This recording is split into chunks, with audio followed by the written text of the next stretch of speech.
Hello friends, welcome back my education Anupriya YouTube channel. आज की video में हम कक्षा 10वीं गणित का अध्याय 5 शुरू करने जा रहे हैं। तो अध्याय 5 में क्या है? समांतर श्रेणियां, जिसे हम क्या कहते हैं?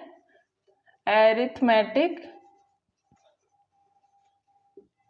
प्रोग्रेशन।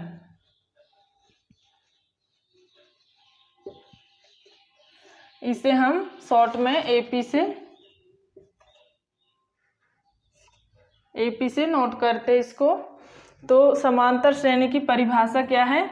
एक समांतर श्रेणी संख्या की एक ऐसी सूची है जिसमें प्रत्येक पद अपने पद में एक निश्चित संख्या जोड़ने पर प्राप्त होती है। तो एपी का एनवा पद एन बराबर ए धन एन ऋण 1 गुणित डी होता है। तो इसका सार्वंतर डी, सार्वंतर को किससे? डी से प्रदर्शित करते हैं। तो सार्वंतर डी बराबर दूसरा पद ऋण पहला पद होता है। तो आप देखते हैं हम समांतर श्रेणी मतलब एपी के व्यापक रूप। तो एपी का प्रथम पद ए1 बराबर ए होता है और एपी का दूसरा पद ए2 बराबर ए प्लस डी होता है।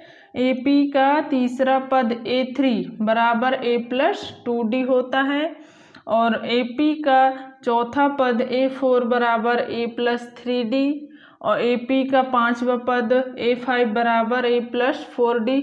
इसी तरह क्रम से आगे बढ़ता जाता है। जैसे यहाँ पे छठवां पद आएगा तो ए6 बराबर क्या हो जाएगा? ए प्लस 5डी। इसी तरह हम आगे तक लिखते जाते हैं, आगे तक बढ़ते जाते हैं। फिर सातवां पद आएगा तो ए7 बराबर ए प्लस 6डी हो जाएगा। फिर आठवां पद, ऐसे करके आगे बढ़ते जाते हैं। तो अब हम इन्हीं के आधार पर क्या करेंगे? प्रश्नावली 5.1 के प्रश्नों को हल करेंगे। तो प्रश्नावली 5.1 का पहला प्रश्न देखते हैं हम।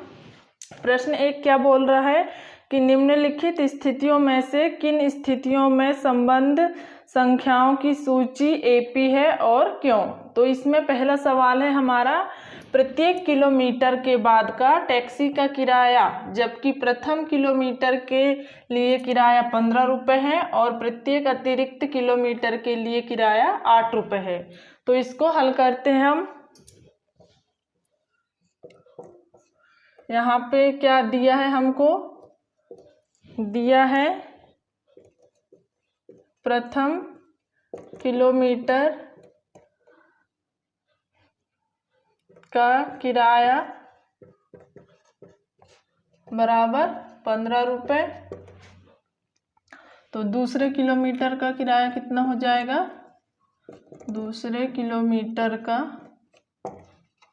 किराया बराबर 15 धन 8 कर देंगे तो कितना आ जाएगा? बराबर 23 रुपये। इसी तरह तीसरे किलोमीटर का भी निकालेंगे तो कितना आ जाएगा? तीसरे किलोमीटर का किराया बराबर 23 धन 8 कर देंगे तो 31 रुपये आ जाएगा। ऐसे ही चौथे पांचवे करके हम nवें पद तक निकाल सकते हैं। तो अब इसको क्या करेंगे? दी गई सूची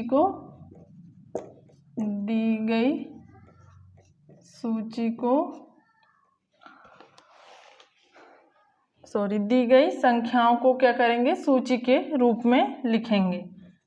ये जो दी गई संख्याएं हैं, दी गई संख्याओं को सूची के रूप में लिखने पर, सूची के रूप में लिखने पर, तो पहला क्या है? 15, फिर है 23, फिर 31।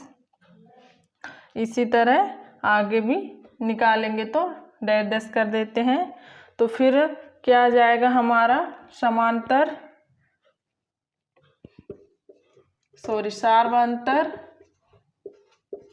डी बराबर क्या होता है? A2 माइनस A1, मतलब दूसरा पद माइनस पहला पद।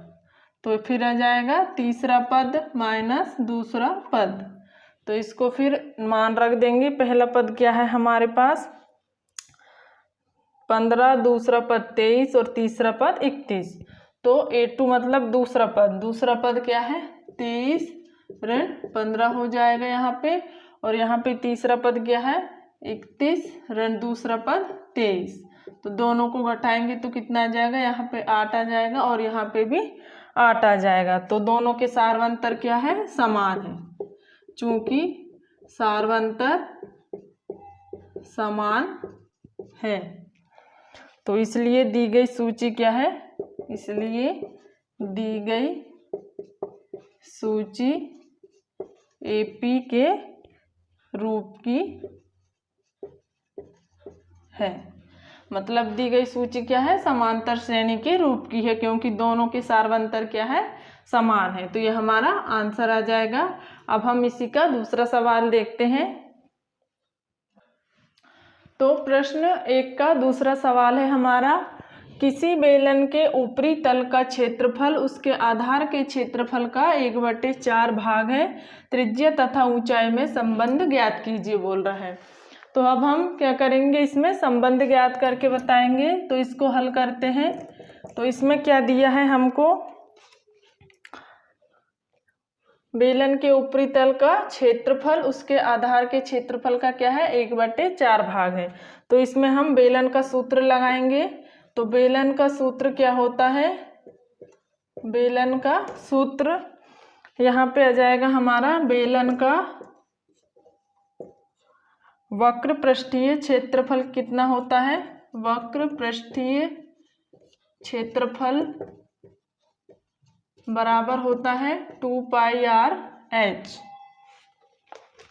और फिर बेलन के आधार का क्षेत्रफल क्या होता है, बेलन के आधार का क्षेत्रफल बराबर होता है πr²। तो इन सूत्रों के आधार पर हम इस प्रश्न को क्या करेंगे, हल करेंगे। तो प्रश्नानुसार करते हैं। प्रश्नानुसार क्या हो जाएगा, ऊपरी तल का क्षेत्रफल, ऊपरी तल का क्षेत्रफल बराबर 1/4 गुणित आधार का क्षेत्रफल।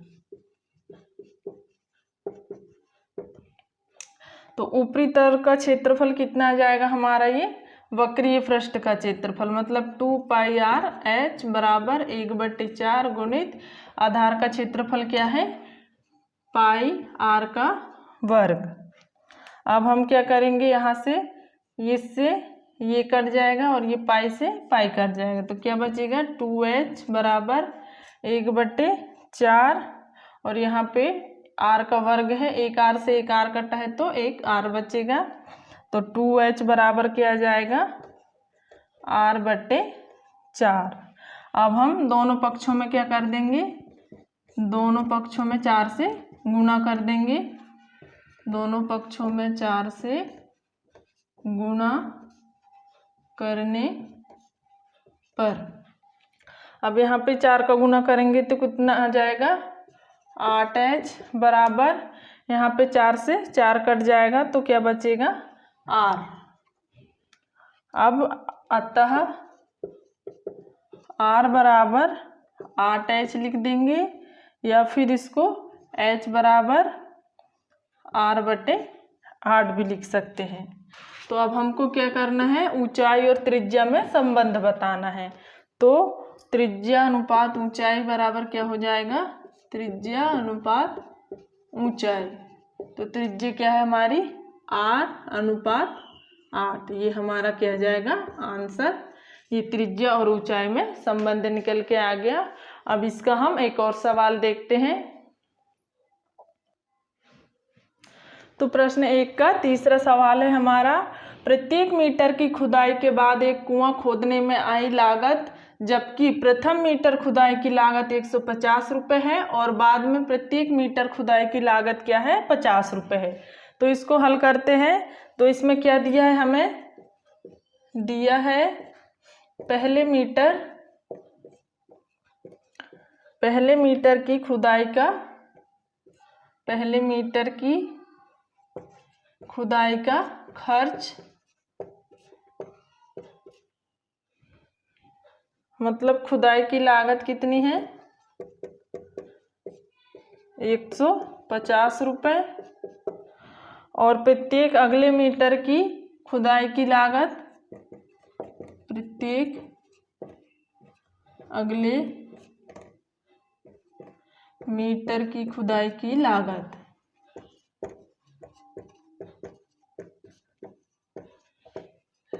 बराबर है हमारे पास 50 रुपये। तो यहाँ पे क्या करेंगे, अब हम प्रथम पद क्या हो जाएगा हमारा, यहाँ पे हर उसमें क्या हो रहा है, हर बार 50 रुपये बढ़ रहा है। तो यहाँ पे समांतर श्रेणी है, तो इसमें प्रथम पद A बराबर 150 और सार्वंतर क्या है, सार्वंतर D बराबर के 50।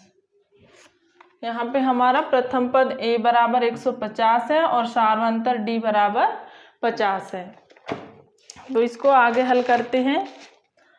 अब श्रेणी बनाएंगे तो क्या होगी, 150, फिर 200, फिर 250, फिर 300 और फिर 350, ऐसे करके समांतर श्रेणी बढ़ती जाएगी। क्योंकि क्या है, सभी में 50 का, सभी हर बार क्या है 50 बढ़ रहा है। क्यों बढ़ रहा है, क्योंकि सार्वंतर D बराबर A2 माइनस के A1 करेंगे तो कितना आ जाएगा 150 माइनस के 50, तो हमारे पास आ जाएगा 100। इस तरह 200 माइनस के 150 करेंगे तो हमारे पास कितना आ जाएगा 50। यहाँ पे भी 150 माइनस के 100 करेंगे तो यहाँ पे 50 आएगा। फिर 200 माइनस 150 करेंगे तो यहाँ पे 50 आ जाएगा। फिर 250 माइनस के 200 करेंगे तो यहाँ पे भी 50 आ जाएगा। और फिर 300 माइनस के 250 करेंगे तो यहाँ भी 50 आ जाएगा। क्योंकि क्या है, इसमें सब में 50 का अंतर है, तो हर बार अंतर 50 ही आ रहा है। तो हम इसको क्या करेंगे, nवें पद के लिए निकाल लेंगे। यदि nवें मीटर का खर्च निकालते हैं तो nवें मीटर का खर्च निकालेंगे तो कितना आ जाएगा। सूत्र क्या होता है, AP का सूत्र, AP का सूत्र AN बराबर होता है A प्लस N माइनस के 1D। अब इसमें हम मान रख देंगे तो AN बराबर A का मान कितना है हमारे पास 150 है और प्लस N माइनस के 1 और D का मान कितना है 50 है। तो अब इसको हल कर लेंगे।